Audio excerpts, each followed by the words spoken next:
what's happening to Bitcoin and what's gonna happen to Bitcoin. One of those questions is easier to answer than the other. So let's start with the easy question first. We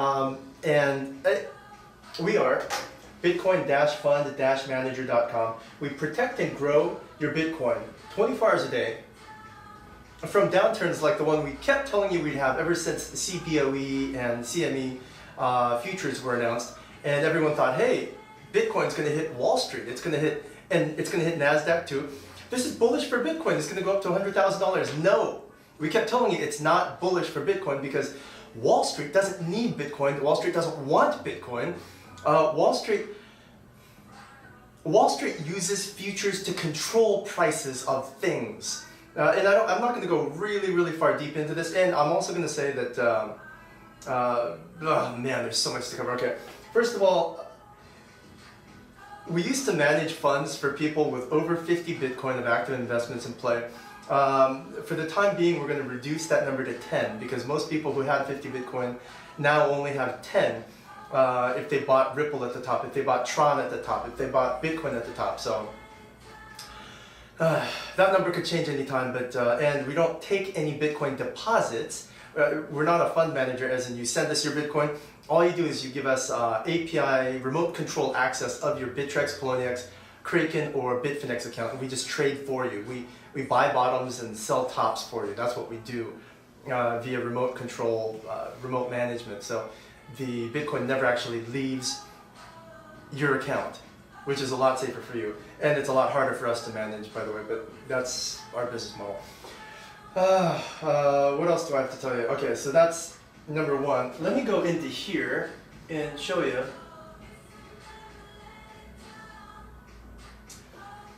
This is the price of Bitcoin. And oh, by the way, public service announcement. There are, just like there are fake Satoshi Light accounts, there are fake Vitalik accounts, there are fake Tone Vays accounts, there are fake Bitcoin-fund-manager.com accounts. And they're stealing money, they're conning, they're scamming money from our potential customers. What they do is they go into our YouTube subscriber list and they go into our Twitter follower list, and they just contact everyone saying, hey, this is me and I'm going to give you a discount. I'll give you half off if you pay me directly to this Bitcoin address. So don't fall for it. Some people have fallen for it and are actually reporting me to some scam websites, which I'm used to. I've been on the internet doing all sorts of entrepreneurial things for the last 20 years, so it's old hat to me, but to you, if you get scammed, just use the website. Don't respond to anybody that offers you a special deal or gives you a discount. Okay, so this is the price of Bitcoin, and it fell 50% in January 29th. Remember that number, January 29th. It fell 50% January 29th. And I'm going to bring in another aside here. Why is it that Wall Street doesn't need Bitcoin? Wall Street doesn't want Bitcoin? Steve Jobs, Apple's a great stock. Wall Street wants Apple stock. Wall Street loves Apple stock. Why? They can make commissions off it. Why? Because they can predict it. How? Because of a simple fact. How much of Apple did Steve Jobs own? How much of Microsoft does Bill Gates own? 1%, less than 1%, half a percent, a quarter percent? What about Bitcoin? Well, 40% of Bitcoin's value is owned by about 1,000 people. One or two of those people, if Satoshi himself still owns Bitcoin, he could just bring the price of Bitcoin down to 80 cents, once again, enough to buy pizza with, if he just sold all of his Bitcoin all at once. You think Wall Street wants to play with those odds?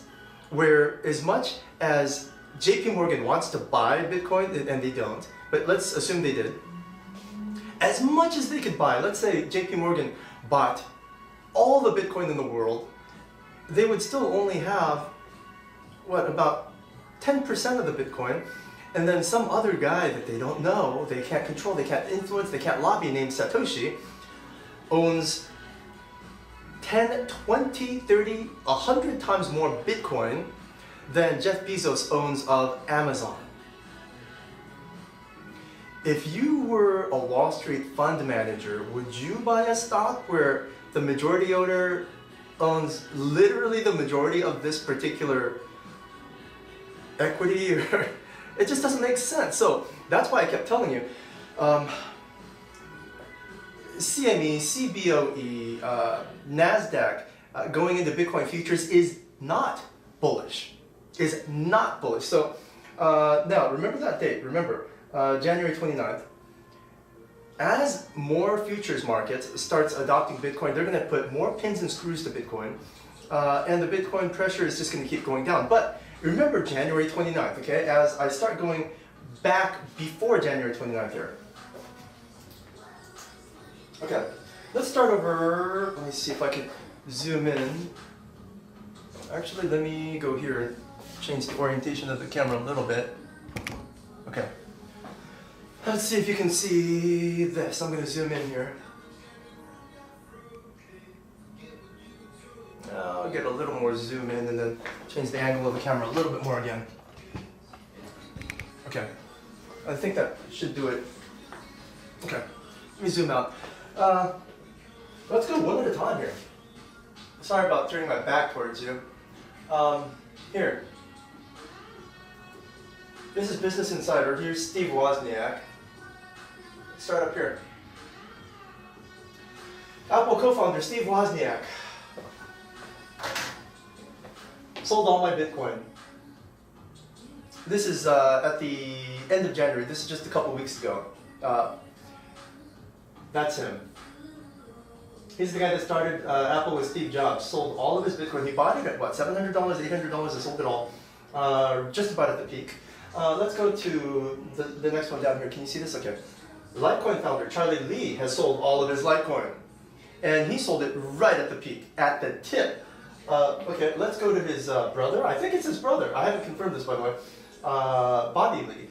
He says on BCC, this was the biggest exchange in all of China. This is the biggest Bitcoin exchange in all of China. BCC announced, and this is on Twitter. What date is this? This is January 29th again.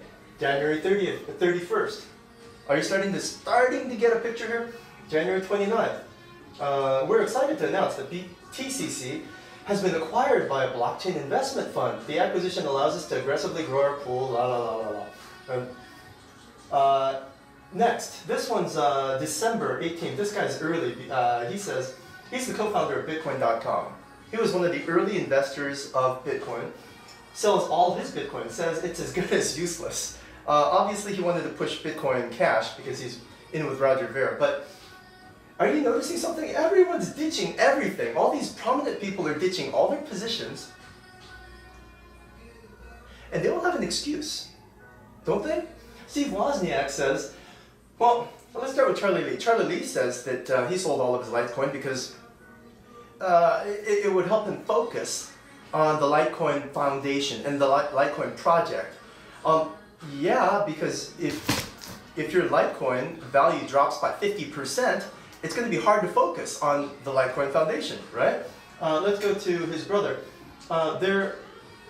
His brother sold, I think it's his brother, Bobby Lee, they look similar, don't they? Sold Bitcoin BTCC because he says government regulations in China are making it difficult to operate a business. Well, Huobi's just moving out of China. Huobi's moving to America. Okay.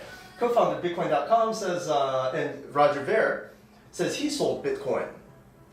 Everybody just dumped Bitcoin right at around $18,000, $16,000 each. And everyone's got an excuse. Roger Ver says, well, it's to buy other altcoins and to push Bitcoin Cash. Of course. So everyone thinks, well, yeah, he's moving from Bitcoin to Bitcoin Cash. No, he's not. No, he's not. Why? He created Bitcoin Cash. He doesn't have to buy Bitcoin Cash. What's he doing? He's moving from Bitcoin to cash. That's all he's doing. He's moving from Bitcoin to cash. And Bitcoin Cash is just something that he created. He has endless loads and loads and loads of it. So why would he need to buy more? He's not. Okay? Same with his partner at Bitcoin.com. Let's go to Steve Wozniak. Let's go to his excuse. Steve Wozniak says, hey, I sold all my Bitcoins because, well, I don't want to have to keep staring at the chart all day long.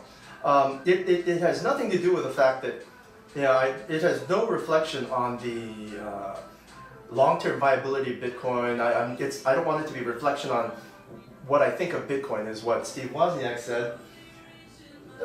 So his excuse was that he just didn't want to have to keep looking at it. If Bitcoin keeps going up, 20,000, 50,000, 100,000, $1 million per Bitcoin, you stop looking at the chart. Think about it. If you knew for a fact that Bitcoin was going to keep going up, you just relax. The only reason you keep staring at the chart is because you're afraid that it'll drop, plummet, and dump.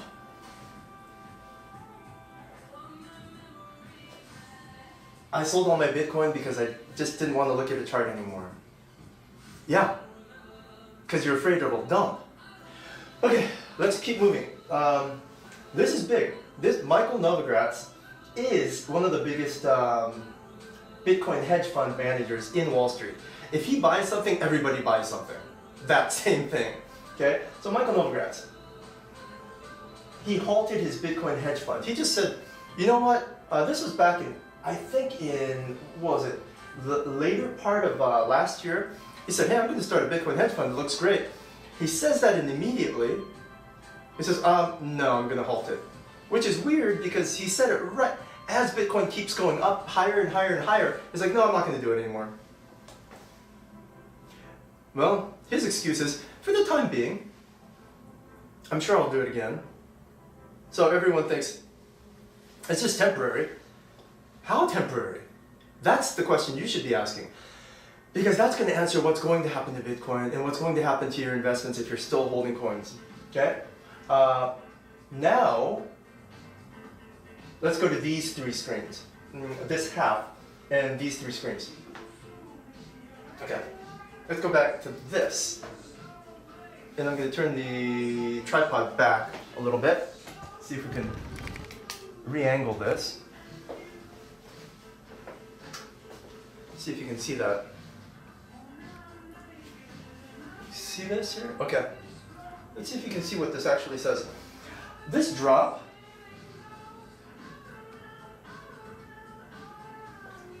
January 29th, it went from $12,000 to $8,000. This is a $4,000 drop. So from a $8,000 perspective, you lost 50% of your money. Because it landed at $8,000, 50%. This is after it dropped another over 60% if you're counting from the destination number, right? So Bitcoin's just been losing a ton of money and then lost another ton of money on January 29th, the date that you're supposed to remember. Guess what happened just before the date that you're supposed to remember, January 29th? You know this.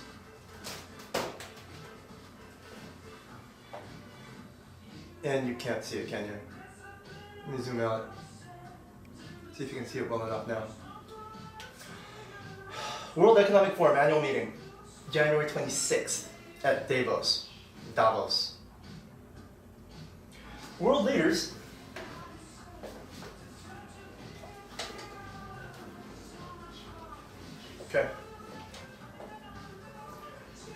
World leaders got together. World economic leaders, bankers especially, got together and decided, what are we going to do about this? Because the way a bank works, for every $1 on deposit, they get about $100 federal money that they can spend. That's how the FDIC works. I don't know if you know that or not. It's like when I was a kid, I would do chores for people, like dumping the garbage. I've been an entrepreneur since I was like 6 years old, throwing away trash for my neighbors and sweeping lawns for neighbors for a quarter or 10 cents or a dime at the time. And what my dad would do, he'd say, hey, every time you got a quarter, I'll back it with another $1. So you keep making quarters and I'll give you $1. So that's how Dad taught me investing, and so since then I've just been an entrepreneur my whole life. So it's a multiplier, it's a dollar multiplier. That's exactly the same way banks work today.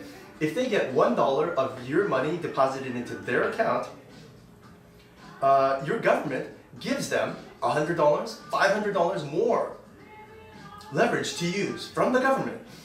So for every dollar that you don't put in a bank and instead you put it in Bittrex, Poloniex, Bitfinex, Binance, or, oh my goodness, yeah, Binance or hit BTC or Gate.io, if you put into those accounts, that's not even in America, that's not even in Canada, that's not in your country. The government really hates that. And you know who really hates that the most? The bank times 100 or times 500 or times 1,000. Banks hate. And guess what they did? They met here. January 26th is when they stopped meeting. 26th through 29th is just about enough time to get right back in your first class airline seat, fly back home, make a couple phone calls, make a decision, and on Thursday just drop the ball, drop the bomb, and drop the price of Bitcoin. And so what are these other screens? Here. That's not all we have to look forward to. Let's see what else is happening. Zoom in here and, okay, let's see if you can see that. Washington, this is happening next week. Senate Banking Committee is like, this is the Senate Financial Committee. So the Senate has a committee of people that are in charge of everything from, this part of the Senate has this group of the Senate, a little cluster within Senate that controls, I don't know, all sorts of other factions of the government. This particular faction is the Banking Committee within the Senate, is likely to take a closer look at Bitcoin and other cryptocurrencies, because this is what one of the senators said. Okay, I think you can read this. Yeah. We are about to be overwhelmed by Bitcoin, other kinds of cryptocurrencies, said Senator Mark something or other. Overwhelmed. Nobody likes being overwhelmed, so what are they going to do? They're going to have a meeting. And it is the Senate committee hearing. It's going to happen this week. Or next week. After the Senate committee hearing happens next week, guess what's next after that? About a couple weeks after that, it's the G20 meeting where all the world leaders are going to meet together. Every single time there's a meeting like this, it's not good news for crypto. It's not good news for... These guys aren't going to sit there and say, hey, yeah, let's just find a way to reasonably tax crypto so that we make tax money. Wouldn't that be fair to everybody? The government gets their taxes so that we can make roads, which I'm all for, personally. I'm all for making roads, building schools, Social Security. That's a beautiful thing about society and your government. So pay your taxes, number one. And number two, you would think that that would be all they're happy about. But you know what? You know who loses if Bitcoin only taxes cryptocurrency at a reasonable rate? Your banks lose. You know who else loses?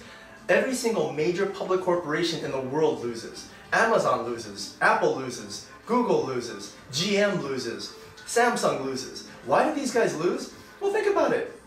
Why would you put $1,000 into Apple stock hoping for it to go up 7 or 8% this year? Even Tesla stock.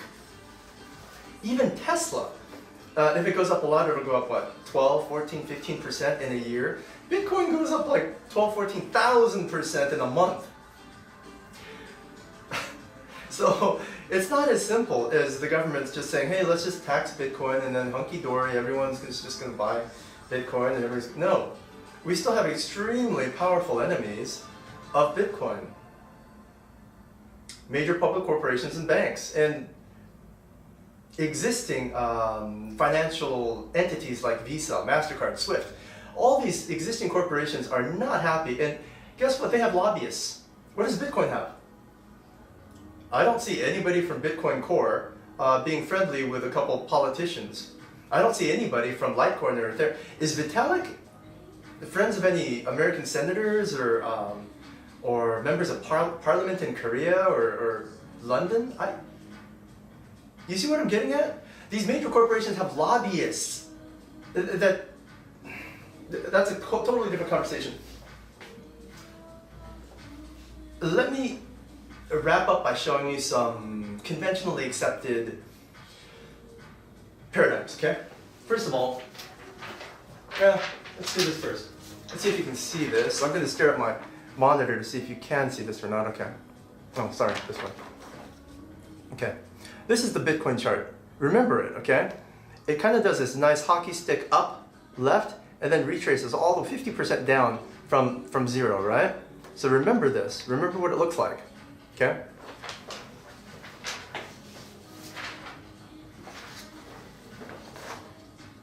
Does this somehow look familiar? There's two peaks here, a big peak and a smaller peak, a retracement bounce. This is the bull trap. This is a conventionally accepted theory of how stocks work. About anything that has a market cycle works.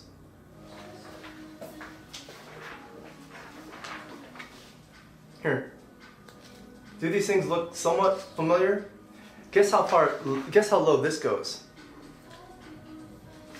Guess how low this has gone already. Oh, jeez, I keep doing that, sorry. This is right now, right about, I'm going to show you in the composite now, okay?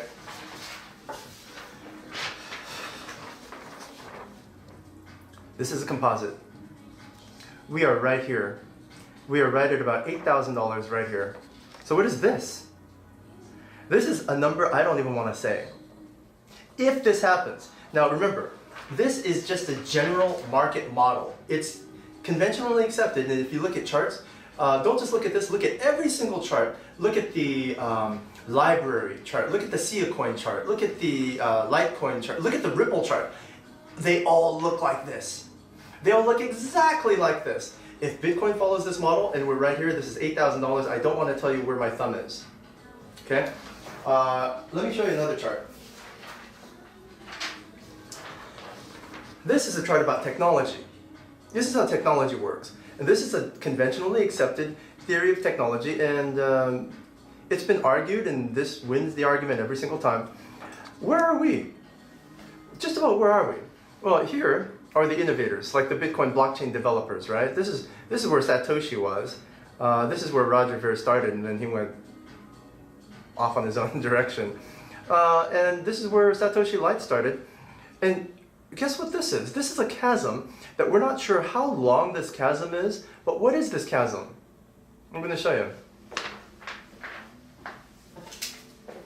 What if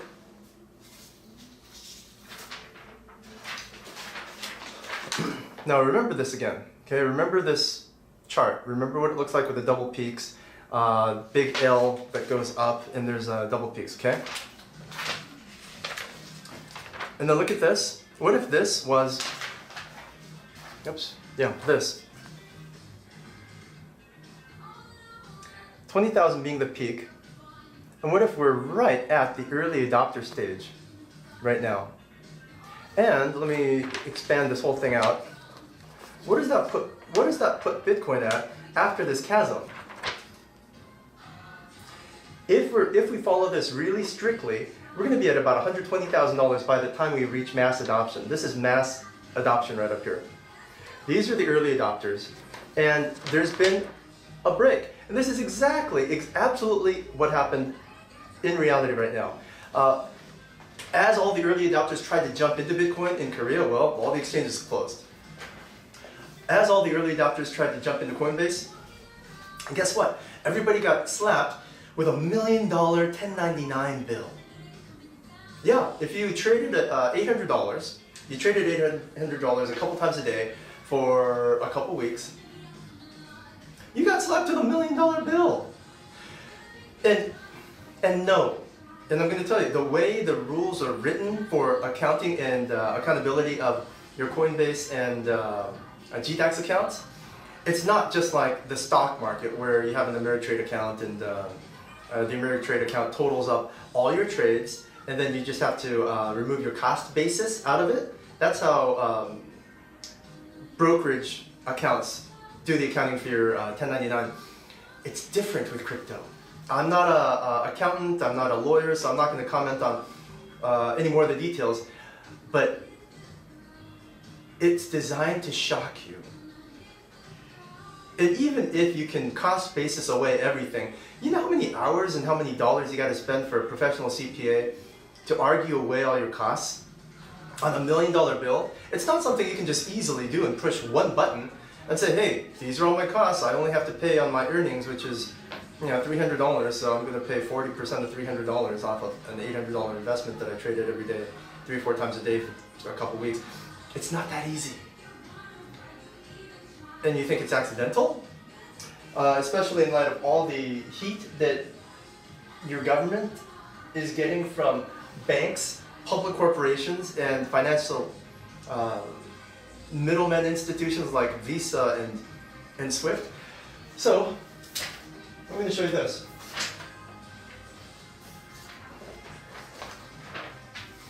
Actually, I think I'm going to end on this. I'm going to end on this note here. Okay. This chasm could mean that we fall all the way back down to the chasm, but if we do, what that means is you need to have something in reserve so that you can buy at the bottom. And the bottom could be, fundamentally, this is what I'm thinking as to where the bottom is going to be. Right now, your government, especially with net neutrality just being wiped away. Here, let's zoom out. Especially with net neutrality being wiped out in major freedom-loving countries like America, what does that mean for cryptocurrency? Well, can't cryptocurrency just move to decentralized exchanges? So the government can't force like Coinbase or GDAX to impose tax laws and send you really scary 1099-Ks. So can't crypto just move to decentralized exchanges? Yeah, it can, except with the way that net neutrality laws are set up right now, if you're in an ISP and if the government wants to block off access to a decentralized exchange, have you tried to use Facebook in China? Have you tried to use Google in China? Have you tried to use a VPN in China? That's about where I'm going to leave that thought. You're going to have to fill in the blanks yourself. If you want to know more about that, just Google net neutrality, Google decentralized exchanges, learn everything you can about both because it's not looking good right now. So let me go back to how big this chasm is. What is this chasm? This chasm is the amount of time that is necessary for net neutrality to not be an issue on decentralized exchanges. What does that mean? That means that blockchain technology, the developers themselves have to become so much more advanced than they are now to be able to completely supersede any governmental restrictions that are targeting the blockchain and cryptocurrency. So how long will that take? It'll probably take about a year and a half. Does that mean that my coins will fall for a year and a half? Does that mean that the coins that I bought won't go up for a year and a half? Not necessarily. The price will precede the actual value or the utilization. So price will go up before the technology is able to support that price or that valuation. So you don't have to worry as much about that, but what's necessary for this to happen? You're going to have to launch satellites up into space, and those satellites are going to have to power decentralized exchanges.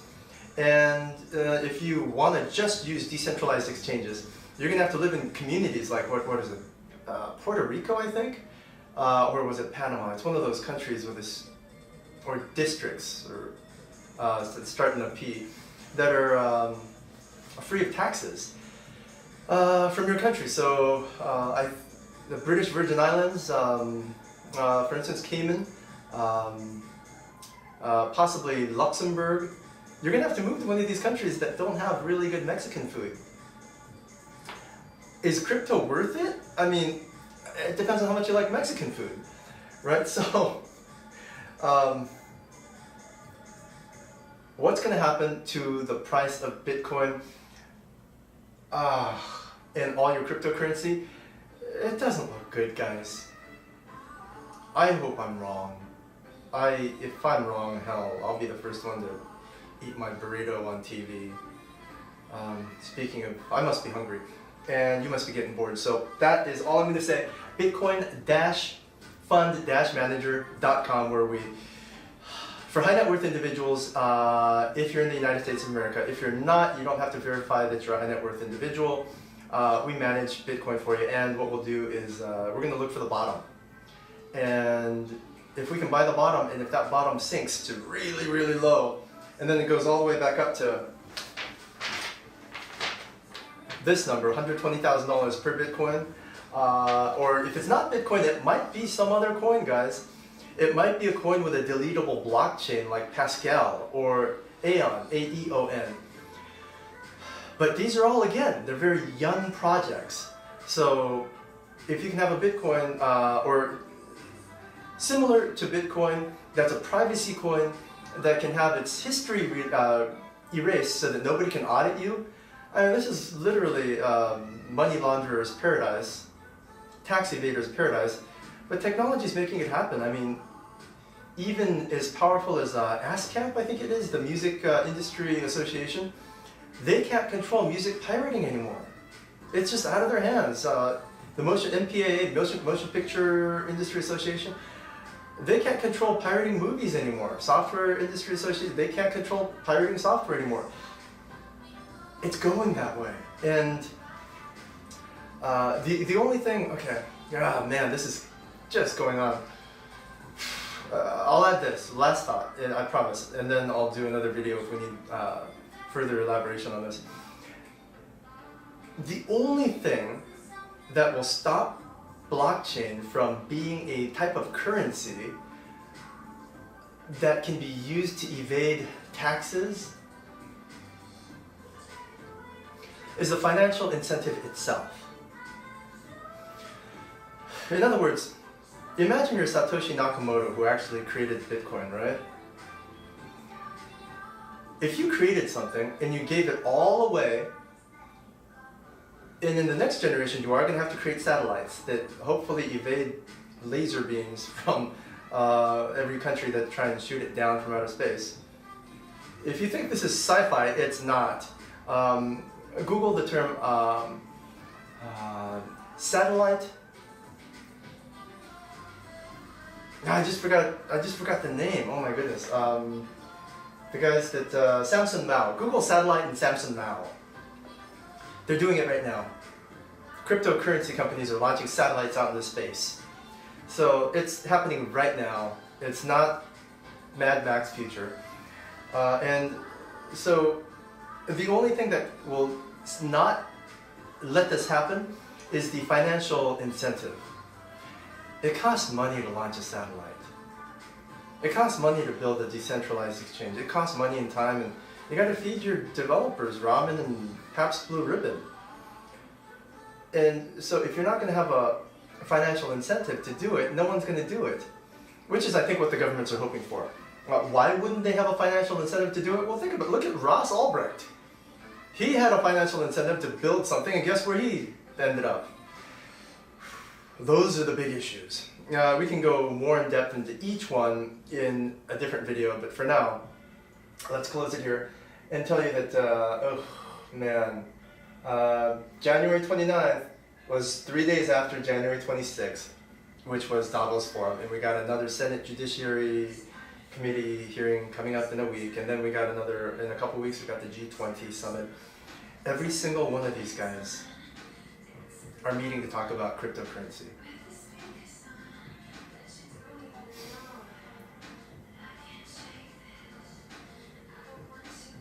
It's hard to be bullish here, unless you're naive.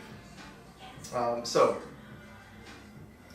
the thing to do is work on catching the bottom, because crypto's not going to stop. When will the bottom hit? We're studying it every single day. And we're working on catching that bottom for our clients. Bitcoin, -fund, -manager.com.